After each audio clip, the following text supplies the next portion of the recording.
a squash debate involving, conspiracy theorists and everything. All we gotta do is go in and look. We know where it's at. We could drill a hole. This is doable. This is the pyramid of Egypt. This is something valuable. This is one of the 7 wonders of the world. Yep. You just can go and boom and drill like this. If he give me one single evidence, I will accept that. What if I told you that the most famous structures on Earth might only be the tip of the iceberg? We've all seen the pyramids of Giza. They're on postcards, they're in textbooks, they're in basically every documentary narrated by someone with a very serious British accent. Egypt, birthplace of one of the oldest, most powerful, and longest-lasting civilizations on Earth. But what if, beneath those massive stone blocks, beneath the sand, beneath thousands of years of history, there's more? Over the past few years, a growing number of claims, scans, leaked reports, and unofficial findings have suggested that there may be large underground structures beneath the Giza Plateau, possibly tunnels, chambers, and spaces far bigger than we were ever told about. Some say it's just natural cavities. Some say it's misunderstood data. And others say it's something we're not supposed to be talking about. Today, we're going to look at what we actually know, what's been officially acknowledged, what's speculated, and why this topic keeps resurfacing no matter how often it's dismissed. And trust me, by the end of this video, you might never look at the pyramids the same way again. So stay with us, because what's underground might be more interesting than what's standing in plain sight. The Giza Plateau is home to 3 big pyramids, which I am certain fits in the square hole. The Sphinx also lives in this area. First up, the Great Pyramid of Khufu, the original skyscraper of ancient Egypt. Built around 4,500 years ago, it originally stood at 146 meters, taller than most modern buildings of its time. Its main purpose? Officially, it was a tomb for Pharaoh Khufu. Pretty standard. But let's be honest, when you see the sheer size and precision of this thing, it's hard to believe the guy just wanted a cozy afterlife apartment. Some experts even point out its perfect alignment with the cardinal points and elaborate internal chambers. It's cardinal and its ordinal directions. What you find is that these circles will pass through more landmass of the Earth than any other location on the Earth. You find that the Great Pyramid is essentially located at the center of the world's landmass. So either Khufu was really into architecture, or there's more to the story. Next, we have Khufu's son, Khafra. His pyramid is slightly smaller, but it's built on higher ground, so it still looks like the boss of the neighborhood. It comes with a fancy causeway and a valley temple, plus the Sphinx standing nearby, watching over everything like the world's oldest security camera. Again, it's officially a tomb, but the ceremonial layout suggests Khafra may have wanted a bit more showmanship. You know, a pyramid with flair. Fun fact, despite being slightly smaller than Khufu's pyramid, the illusion of height makes it look more imposing. Classic optical trick, 4,500 years before Instagram filters. Finally, Menkaure, Khafra's successor, the smallest of the 3, standing at only 65 meters, but don't underestimate it. Its base is made of massive granite blocks, some weighing tens of tons each. It also comes with 3 smaller pyramids for queens, so even if the main guy wasn't huge, he still kept his family close. So, small is relative. Now that we've sized up the 3 pyramids, let's talk about their stone-faced neighbor, the Great Sphinx. Carved from a single block of limestone about 4,500 years ago, it stretches 73 meters long and towers 20 meters high. Basically, the ancient Egyptian version of a bouncer, but with a lion's body and a pharaoh's face. The official story goes like this. Egyptologists generally agree that the Sphinx was built to guard Khafra's pyramid complex. The lion's body symbolizes strength and power. The pharaoh's face symbolizes leadership and authority. It's aligned with the rising sun, so it might also have served a ceremonial or astronomical purpose. Basically, a multi-purpose monument. Security, symbolism, and possibly a celestial calendar all in one. Of course, the Sphinx isn't just a silent guard. It's also a mystery magnet.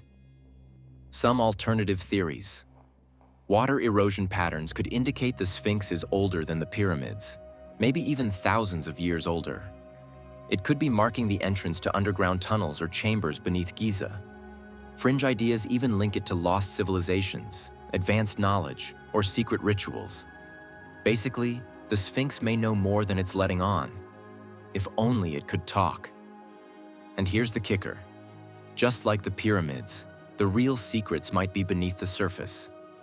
Which brings us to the question you've been waiting for. What's hiding under the Giza Plateau? Some say it's just natural cavities. Some say it's ancient storage rooms. And some say it's something we weren't meant to find. So, let's dig into that next. For decades, Egyptologists have known that there are tunnels and chambers underground. That part isn't controversial. What is controversial is how extensive those underground structures might be. Officially, we already know about subterranean chambers inside the Great Pyramid. The unfinished underground chamber beneath Khufu's pyramid shafts, passageways, and voids discovered over time natural limestone cavities under parts of the plateau. So yes, the pyramids already go down as well as up. But in recent years, researchers using non-invasive scanning technologies have claimed that there may be large voids beneath the pyramids, possible interconnected underground spaces, structures extending far beyond what's been mapped. And that's where things start to get uncomfortable. For a while, everything went smoothly. Debicki was lowered safely to the bottom of the well. He'd fired up his radar and soon established that the black granite slab was only the lid of a sarcophagus. It was about 2 feet thick, and there was no sarcophagus underneath it. Then, we hit the jackpot. The radar showed a void located about 9 feet below the sarcophagus lid. According to Dr. Debicki, this anomalous cavity, as he called it, descended at an angle of 25 degrees, directly toward the rear of the Sphinx, 300 yards to the east. Dr. Debicki stated that this deeply dipping characteristic convinced him that this was not a natural fault, but rather a man-made feature. And then we found the icing on the cake, which convinced us all. A transverse radar scan revealed that this cavity was about 8 feet wide and had a domed ceiling. Before we go full ancient mystery mode, let's talk tech. Modern researchers use tools like ground-penetrating radar. Radar travels at different speeds through different mediums. A value is assigned to these mediums to represent different velocities of radar. This value is called dielectric. Dielectric is important so the depth of targets or layers can be accurately estimated. Muon tomography, which uses cosmic particles to see through stone. In December of 2015, researchers put a muon detector inside the pyramid in what's known as the Queen's Chamber. Sure enough, their results showed a heretofore undiscovered void, and 2 separate teams using different kinds of muon detectors in different locations inside and outside the pyramid confirmed the findings. Seismic scanning and electrical resistivity imaging. The vibrators send thousands of wavelets down into all the different layers of the Earth. Some of the wavelets bounce off of the boundaries between the rocks below the surface and are reflected back to the geophones that are waiting to record them. These tools don't see rooms like a camera would. They detect density differences. In simple terms, solid stone looks one way, empty space looks another, and worked stone often looks different from natural rock. Using these methods, scientists involved in projects like Scan Pyramids have confirmed at least one large void inside the Great Pyramid, anomalies beneath the plateau that don't perfectly match natural formations. Now here's where things split into 2 camps. Camp 1, mainstream interpretation. They say these anomalies could be natural cavities or construction-related voids or structural stress relief spaces, and that we shouldn't jump to conclusions, which is fair. Camp 2. Alternative interpretation, which is a lot more fun. They say, these spaces are too large, too symmetrical, too organized, and too conveniently ignored. And they ask a very simple question. If it's nothing, why not explore it fully and put the debate to rest? This is where the fun and the controversy really begins. Let's be clear. What you're about to hear is speculation, not established fact. But speculation exists for a reason. Theory 1. A vast underground network.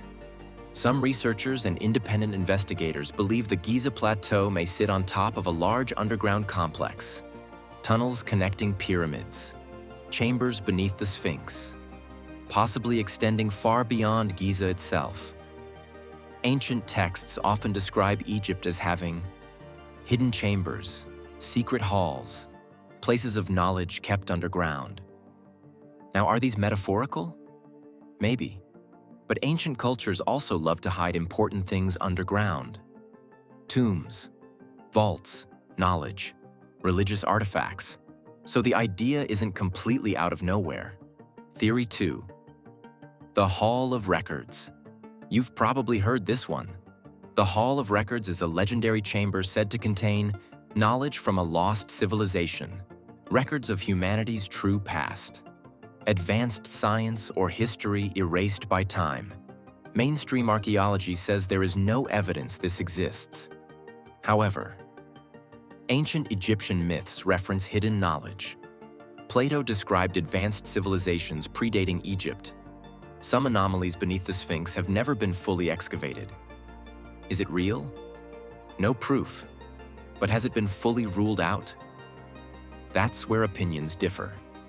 Theory 3. A much older civilization. This has been a hot topic, and even more so in recent times after Graham Hancock got a lot of recognition through Joe Rogan's podcast.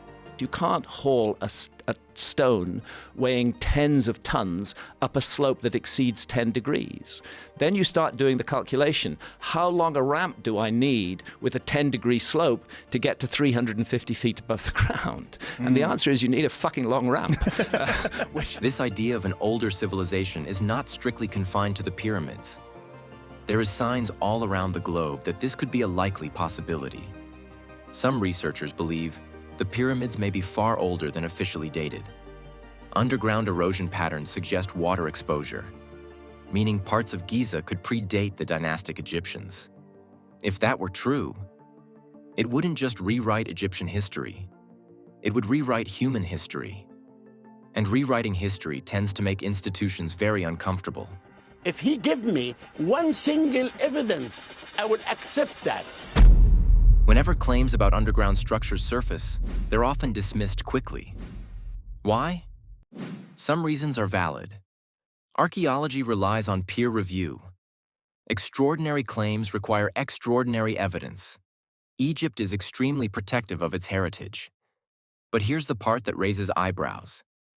Exploration is often restricted, even when non-invasive methods are proposed. Critics ask, why not scan everything? Why not release all raw data? Why not allow international verification? And that leads to a bigger question. Is it about protecting history or protecting the story we already believe? Because once you admit, we don't know everything, our timelines might be wrong, our understanding might be incomplete, then suddenly, everything is back on the table. It doesn't matter. What's happening at Giza isn't unique. Around the world we see ancient sites with restricted access, discoveries quietly delayed or downplayed. Nothing to see here, explanations that raise more questions than answers. From Göbekli Tepe, to underground cities like Derinkuyu, to unexplained megalithic construction worldwide, a pattern emerges. Human history may be far older and more complex than we're comfortable admitting. And when that happens, institutions don't lie outright. They just don't tell you everything. So where does that leave us? Do we know for certain that there's a massive hidden complex beneath the pyramids? No. Do we know that there are underground structures, voids, and anomalies? Yes. Do we know exactly what they are? Not really. And that's the key point. The story of the pyramids isn't finished. It's still being written. And maybe, just maybe, the most important chapters are still underground. So here's the question. If there was something world-changing beneath the Giza Plateau, would we be told? Or would it quietly stay in the back room? What do you think is under the pyramids? Natural formations? Lost chambers? Ancient knowledge? Or nothing at all? Let us know in the comments. If you enjoyed this breakdown, give the video a like. It helps more than you think. Subscribe for more deep dives into the stories that don't always make the headlines. And as always, stay curious, question the narrative, and we'll see you next time.